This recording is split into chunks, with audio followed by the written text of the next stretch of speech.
ഇന്ന് ഏറ്റവും കൂടുതൽ ശ്രദ്ധേയനായ ഒരു വ്യക്തി ഉമ്മൻചാണ്ടി തന്നെയാണ്. അദ്ദേഹത്തിൻ്റെ കുടുംബാംഗങ്ങളാണ് ഇപ്പോൾ എന്നോടൊപ്പമുള്ളത്. അദ്ദേഹത്തിൻ്റെ മകൻ ചാണ്ടി ഉമ്മനടക്കം പുതുപ്പള്ളി കുഞ്ഞുഞ്ഞിൻ്റെ ഒരു മുദ്രാവാക്യ മൊഴികളാണ് ഇവിടെ എല്ലാം കേൾക്കുന്നത്. ഒരു സ്വകാര്യ നിമിഷം എങ്ങനെ പങ്കുവയ്ക്കും? തീർച്ചയായിട്ടും വളരെയധികം സന്തോഷമുണ്ട്. അപ്പ മുഖ്യമന്ത്രി അതിനെക്കാട്ടിൽ UDF അധികാരത്തിൽ തിരിച്ചു വന്നു. തീർച്ചയായിട്ടും കേരളത്തിന് പുതിയൊരു വികസനത്തിൻ്റെ കുതിപ്പിലേക്ക് പോകും എന്നുള്ള പൂർണ്ണമായ വിശ്വാസമുണ്ട്. അതിലുള്ള സന്തോഷം അതിന് മകൾ അച്ചു ഉമ്മനോട് എപ്പോഴും പറയാറുണ്ട് ഉമ്മൻചാണ്ടിക്ക് സ്വകാര്യത എന്ന് പറയുന്ന പ്രവർത്തകരും ഒക്കെ മാത്രമേ ഉള്ളൂ. എങ്ങനെ തോന്നുന്നു ഈ നിമിഷം? ഇനിയിപ്പോൾ തിരക്ക് കൂടുതലേ ഉള്ളൂ. അതെ, വളരെയധികം സന്തോഷം തോന്നുന്നു. കാര്യം നാടിന് വേണ്ടി പ്രത്യേകിച്ച് ഒരുപാട് കാര്യങ്ങൾ ചെയ്യാൻ കിടക്കുകയാണ്. അപ്പം ഇത് ഏറ്റവും നല്ല അവസരമായിട്ട് ഉപയോഗിച്ച് UDF വളരെ നന്നായി മുന്നോട്ട് പോകും. പക്ഷേ മുമ്പിലുള്ള വെല്ലുവിളി ചെറുതല്ല എന്നുള്ളതും ഒരുപക്ഷെ എല്ലാവർക്കും അറിയാം. എങ്ങനെയാണ് ആ ഒരു ചലഞ്ചിനെ കാണുന്നത്? ഭൂരിപക്ഷം കുറവാണ്. ഇന്നത്തെ നാടിന്റെ അവസ്ഥ വെച്ച് നോക്കുവാണെങ്കിൽ ശരിയാണ്, വളരെ ചലഞ്ചിങ് ആണ്. പക്ഷേ ഭൂരിപക്ഷം ഇതിനൊരു വിഷയമേ ആവില്ല. കാര്യം ഘടകകക്ഷികളെല്ലാം ഒറ്റക്കെട്ടായിട്ടാണ് മുന്നോട്ട് പോകുന്നത്. അതുകൊണ്ട് വളരെ നല്ല ഭരണം കാഴ്ചവെക്കുമെന്ന് എനിക്ക് ഉറപ്പുണ്ട്. തീർച്ചയായും ഹർഷൻ ഇവിടെ സൂചിപ്പിച്ചതുപോലെ ഇവിടെ നമുക്ക് കാണാവുന്ന എല്ലാവരുടെയും സ്വകാര്യ നിമിഷങ്ങളാണ്. കാരണം വളരെയധികം ചരിത്ര മുഹൂർത്തമാണ് ഓരോരുത്തരെയും സംബന്ധിച്ചിടത്തോളം. മന്ത്രിസഭയിൽ അധികാരമേറ്റതിന് ശേഷം ഒരുപക്ഷെ KB ഗണേഷ് കുമാറിന് ഇത് രണ്ടാം ഊഴമാണ് മന്ത്രിസഭയിൽ. ഈ ഒരു നിമിഷത്തിൽ എന്ത് തോന്നുന്നു? തീർച്ചയായിട്ടും UDFൽ ജനങ്ങൾ അർപ്പിച്ചിരിക്കുന്ന വിശ്വാസം നിലനിർത്തും. ഒരു നല്ല ഭരണം, സുതാര്യമായ വികസനോന്മുഖമായ ഒരു ഭരണം ഞങ്ങൾ കാഴ്ചവെക്കും. വളരെ സത്യസന്ധതയോടെ ദേശീയ ഗെയിംസ് എനിക്ക് തന്നിരിക്കുന്ന വകുപ്പ് ടൂറിസമാണ്. തീർച്ചയായും ടൂറിസം എല്ലാ മനോഹരമായ കേരളത്തിലെ ഗ്രാമങ്ങൾ. അത് രാഷ്ട്രീയം, വ്യക്തിപരമായ ഒരു രണ്ട് വാക്കുകൂടെ എങ്ങനെ തോന്നുന്നു? ഈ ഒരു രണ്ടാമത്തെ പ്രതീക്ഷിതമെന്നോ അപ്രതീക്ഷിതമോ എങ്ങനെ പറയാം? ജീവിതത്തിലെ ദുഃഖങ്ങൾക്കിടയിൽ ജനങ്ങൾ നൽകിയ ഒരു പിന്തുണ. തീർച്ചയായും ഇവിടെ മറ്റ് ശ്രദ്ധേയനായ ഒരു വ്യക്തിത്വം കൂടിയുണ്ട്. കേരള കോൺഗ്രസ് നേതാവ് PC ജോർജ് മന്ത്രിസഭയിൽ ഇല്ലെങ്കിലും വളരെയധികം സജീവ ശ്രദ്ധാകേന്ദ്രമാണ് രാഷ്ട്രീയത്തിൽ.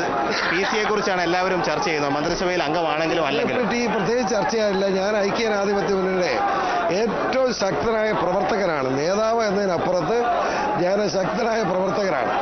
കഴിഞ്ഞ 5 വർഷമായി ഐക്യജനാധിപത്യയുടെ പ്രവർത്തകർക്ക് ഉണ്ടായിട്ടുള്ള തിക്താനുഭവങ്ങൾ, അതുപോലെ തന്നെ ഐക്യജനാധിപത്യയുടെ നേതാക്കന്മാർക്കുണ്ടായിരിക്കുന്ന വേദനിക്കുന്ന അനുഭവങ്ങൾ, ഇടതുപക്ഷ മുന്നണിയുടെ ഭരണം കൊണ്ടുണ്ടായിട്ടുള്ള മോശവശങ്ങൾ, അതിനെയൊക്കെ ആ വേദനയ്ക്ക് ജനങ്ങൾക്ക് ആശ്വാസം കൊടുക്കാനാണ് ഞങ്ങൾ അധികാരത്തിൽ കൊണ്ടുവന്നിരിക്കുന്നത്.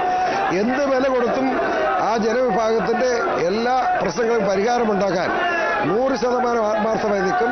സ്ഥാനത്തിനൊക്കെ അപ്പുറത്താണത്. ശരിയാണ്. പക്ഷേ മധ്യകേരളത്തിൽ ഇത്തരം ഒരു നീക്കം നടത്തുന്നതിൽ നിർണായക ശക്തിയുള്ള ഒരാൾ PC ജോർജുമാണ്. ആ അംഗീകാരം UDFന്റെ ഭാഗത്ത് നിന്ന് PC ജോർജിന് ഉണ്ടാവുക?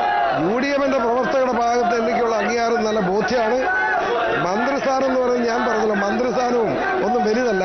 പക്ഷെ എൻ്റെ ഒരു ആഗ്രഹം പറയുന്ന സൗകര്യം ഉണ്ടെങ്കിൽ അല്ല, ഞാൻ ഐ എം നോട്ട് പർട്ടിക്കുലർ. ഞാൻ നിർബന്ധിക്കുന്നില്ല. തന്നാൽ സ്വീകരിക്കും, ഇല്ലെങ്കിൽ ഇതിലേറെ ശക്തിയോടെ പ്രവർത്തിക്കും. എങ്ങനെയാണ് ഈ ഒരു കോമ്പിനേഷൻ? പരിണതപ്രജ്ഞരായ ഒരുപാട് നേതാക്കളുണ്ട്, പുതുമുഖങ്ങളുണ്ട്. ഈ ഒരു മന്ത്രിസഭയുടെ ഒരു ടീം എങ്ങനെയായിരിക്കും പോകുക? ഞാൻ ശുഭാപ്തി വിശ്വാസമുള്ള ആളാണ്. ശ്രീ ഉമ്മൻചാണ്ടിയെ പോലെ അതിപ്രഗത്ഭരും ജനകീയനുമായ ഒരു നേതാവ്, ജനങ്ങളുടെ നേതാവാണ് അദ്ദേഹം. ഇതുപോലെ ദീനാനുകമ്പയുള്ളൊരു നേതാവിന് കേരളത്തിൽ കിട്ടാനില്ല. അതുപോലെ കുഞ്ഞാലിക്കുട്ടി സാഹിബിനെ പറ്റി അത് പറയണ്ടേ? അദ്ദേഹം ന്യൂനപക്ഷങ്ങളെ മാത്രമല്ല മതേതരവാദിയായ ഏറ്റവും വലിയ നേതാവാണ്. അതുപോലെ മാണിസാറുകൊണ്ട് വളരെ ശക്തമായി തന്നെ പോകും. ഒരു സംശയവും ഞങ്ങൾക്ക് ആർക്കുമില്ല. കെ എം മാണിസാറിന് ഇത്തവണ റെക്കോർഡ് വിജയം കൂടിയാണ്.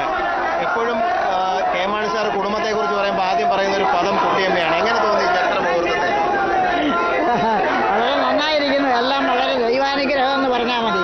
ദൈവത്തിൻ്റെ അനുഗ്രഹം കൊണ്ട് എല്ലാ കാര്യവും എല്ലാ പ്രാവശ്യവും ജയിക്കാൻ പറ്റുന്നുണ്ട്. എല്ലാം ദൈവാനുഗ്രഹം. മാണിസാറിനെ കുറിച്ച് വലിയ വലിയ ഉത്തരവാദിത്തങ്ങളാണ് ഈ മന്ത്രിസഭയിൽ. അതൊക്കെ തന്നെ എല്ലാം നോക്കിക്കൊള്ളും. ഒന്നിനും ആരും ഭയപ്പെടേണ്ട, ഒരു കുഴപ്പമില്ല. ഇനിയിപ്പോൾ തിരക്ക് കൂടും, വീട്ടിൽ കുറച്ച് സമയമേ കാണും. തിരക്കുണ്ട്, നല്ല തിരക്കാ, എപ്പോഴും തിരക്കാ. അതിന് കുഴപ്പമൊന്നുമില്ല. അല്ലെങ്കിലും അതെ. ഒരുപക്ഷെ കേരള രാഷ്ട്രീയത്തിലെ വളരെ ശ്രദ്ധേയമായ ഒരു വ്യക്തിത്വം കൂടി എന്നോടൊപ്പം ഉണ്ട്. ശ്രീ MP വീരേന്ദ്രകുമാർ. ഇത്തവണ UDF അധികാരത്തിലെത്തുന്നു. ഭൂരിപക്ഷം നേരിയതാണെങ്കിൽ ഇതൊരു രാഷ്ട്രീയമായിട്ടുള്ള ഒരു തീരുമാനമാണ്. എങ്ങനെ തോന്നുന്നു താങ്കൾക്ക് UDFന്റെ ഒരു മുതിർന്ന നേതാവ് എന്നുള്ള നിലയ്ക്ക്? ഇപ്പോൾ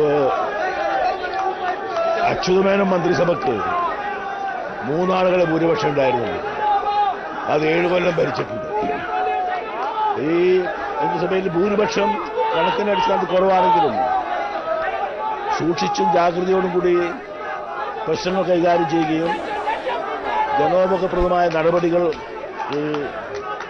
പ്രകടന പത്രികയിൽ പറഞ്ഞ കാര്യങ്ങൾ നടപ്പാക്കുകയും സംശുദ്ധമായൊരു ഭരണം കാഴ്ചവെക്കാൻ ശ്രമിക്കുകയും ചെയ്താൽ ഈ മന്ത്രിസഭ അഭിമാനത്തോടുകൂടി തന്നെ കാലാവധി പൂർത്തിയാക്കും എന്നാണ് ഞാൻ കരുതുന്നു. ഒരുപാട് വാഗ്ദാനങ്ങൾ UDF നൽകിയിട്ടുണ്ട്, ഒരുപാട് ലക്ഷ്യങ്ങളുണ്ട്. ഈ മാർജിൻ നോക്കാതെ ഒത്തൊരുമയോട് പോയെങ്കിലേ അത് നടക്കൂ. അപ്പോൾ മന്ത്രിസഭയ്ക്ക് പുറത്താണെങ്കിലും താങ്കൾ അടക്കമുള്ള നേതാക്കളുടെ അഡ്വൈസുകളൊക്കെ അതാണ് ഞാൻ പറഞ്ഞത്, ജാഗ്രതയോടുകൂടി ഒത്തൊരുമയോടുകൂടി പ്രവർത്തിക്കും. സോഷ്യലിസ്റ്റ് ജനതയ്ക്ക് കിട്ടിയിരിക്കുന്ന വളരെ പ്രധാനപ്പെട്ട ഉത്തരവാദിത്തങ്ങളാണ് കൃഷി സംരക്ഷണം. ഒരു ദീർഘവീക്ഷണത്തോടുകൂടിയുള്ള പ്രവർത്തനം ഉറപ്പാക്കാം. തീർച്ചയായും ഞാനിവിടെ സൂചിപ്പിച്ചതുപോലെ പ്രവർത്തകരുടെ ആവേശം ഇപ്പോഴും അടങ്ങിയിട്ടില്ല. പുതിയ നിയുക്ത മന്ത്രിമാരുടെ കുടുംബാംഗങ്ങൾ, അതേപോലെ തന്നെ UDFന്റെ സമുന്നതരായ നേതാക്കൾ ഇവരിവിടെ സന്തോഷം പങ്കിടുക മാത്രമല്ല, ഇവർക്ക് ഇവിടെ നിന്ന് പുറത്തിറങ്ങാനെയും പ്രവർത്തകരുടെ ആഹ്ലാദ പ്രകടനങ്ങൾ കൊണ്ട് ഇപ്പോഴും പൂർണ്ണമായിട്ട് പുറത്തു പോകാൻ കഴിയുന്നില്ല. ഇത് ഈ ഒരു ദിവസത്തെ ആഘോഷം മാത്രമല്ല, നമുക്കറിയാവുന്നതുപോലെ സത്യപ്രതിജ്ഞ നടക്കുന്ന ദിവസം ഏതാണ്ട് ഉറപ്പായപ്പോൾ തന്നെ ഇവരെല്ലാവരും ദിവസങ്ങളായി തിരുവനന്തപുരത്തേക്കുള്ള വരവിന് വേണ്ടിയുള്ള ഒരുക്കങ്ങൾ തുടങ്ങിയിരുന്നു. ആ തരത്തിൽ വളരെ സജീവമായ ഒരു ആഘോഷം തന്നെയാണ് ഇവിടെ ഒരുക്കിയിട്ടുള്ളത്. എന്തായാലും UDF മന്ത്രിസഭയുടെ ആദ്യം ഉമ്മൻചാണ്ടിയും അതേപോലെ തന്നെ ഘടകകക്ഷി നേതാക്കളും സത്യപ്രതിജ്ഞ ചെയ്ത് അധികാരമേറ്റിരിക്കുന്നു. ഇനി നടക്കാനുള്ളത് ആദ്യ മന്ത്രിസഭാ യോഗമാണ്. രാജ്ഭവനിലെ ചായ സൽക്കാരം കഴിഞ്ഞു കഴിഞ്ഞാൽ മുഖ്യമന്ത്രിയും മന്ത്രിമാരും സെക്രട്ടേറിയറ്റിലേക്ക് പോകും. സെക്രട്ടേറിയറ്റിൽ പോയി അധികാരം ഏറ്റെടുത്തതിന്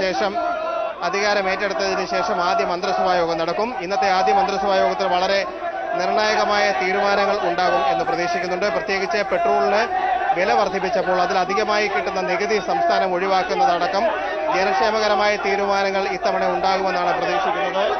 ഇപ്പോഴും മുസ്ലിം ലീഗിന്റെയും കേരള കോൺഗ്രസ് എമ്മിന്റെയും കോൺഗ്രസിന്റെയും പ്രവർത്തകരുടെ ആവേശം അണപൊട്ടി ഒഴുകി. തീർച്ചയായും എന്തായാലും അവിടെ വലിയ ആവേശമാണ്. അതേ